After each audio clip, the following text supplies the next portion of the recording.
میں نے آج تک نہیں دیکھا کہ کسی مردے کو سفید رنگ کے علاوہ کسی اور رنگ کا کفن دیا گیا ہو، کالے رنگ کا، نیلے رنگ کا، پیلے رنگ کا۔ حالانکہ شریعت میں جائز ہے، کوئی سیاہ رنگ کا کفن دے دے جائز ہے، نیلے رنگ کا کفن دے دے جائز ہے، لیکن حضور کا ایک فرمان کہ اپنی مسجدوں کو زینت سفید رنگ سے دو اور اپنے مردوں کا کفن سفید رنگ سے دو۔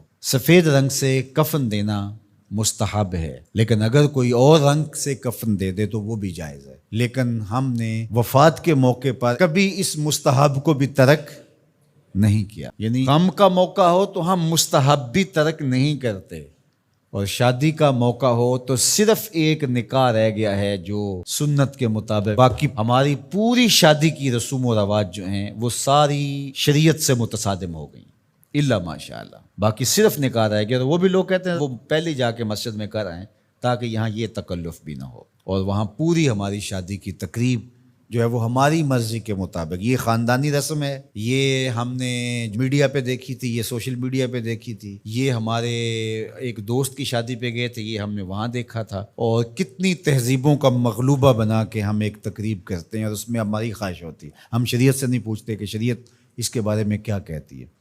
تو کیا اسلام غموں کا مذہب ہے، دکھوں کا مذہب ہے؟ خوشی کے موقع پر آپ اسلام کو نہیں بلائیں گے؟ آپ مجھے غم کے موقع پہ آواز دیں، فوتگی کے موقع پہ آواز دیں، میں چلا آؤں، اور جب شادی ہو تو آپ مجھے کارڈ ہی نہ بھیجیں، تو میں کہوں گا کہ میرا آپ سے صرف یہی تعلق ہے۔ غم کا موقع ہو تو آپ شریعت کے مستحب کا بھی خیال رکھیں، اور شادی کا موقع ہو تو آپ شریعت کی پرواہ نہ کریں۔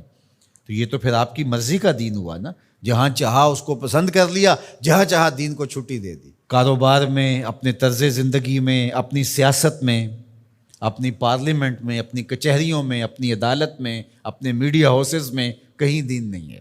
دین کہاں رہ گیا؟ اللہ اکبر۔ اقبال نے جو شکوہ میں کہا کہ اگر مسجد میں صف آرا ہوتا ہے تو غریب، دین غریبوں کے پاس رہ گیا۔ دولت بڑھتی جاتی ہے تو دین بھی مرضی کا ہوتا جاتا ہے۔ مولوی صاحب کو پابند کرنے چاہتے ہیں لوگ کہ آپ اس طرح کا دین دے جس طرح ہم چاہتے ہیں، تو یہ تو اپنی خواہش اور آرزو اور تمنا کا نتیجہ ہوا۔ تو اللہ فرماتا ہے پھر یہ کیا ہوگا اگر تم ایسا کرو گے تو آخرت رہی، وہاں تو اشد عذاب تمہیں ہوگا ہی، دنیا میں بھی تمہارے لیے خزی رسوائی ہے۔ اور آج ہمارا مسئلہ کیا ہے؟ آج ہم نہ دنیا دار ہیں نہ دین دار ہیں۔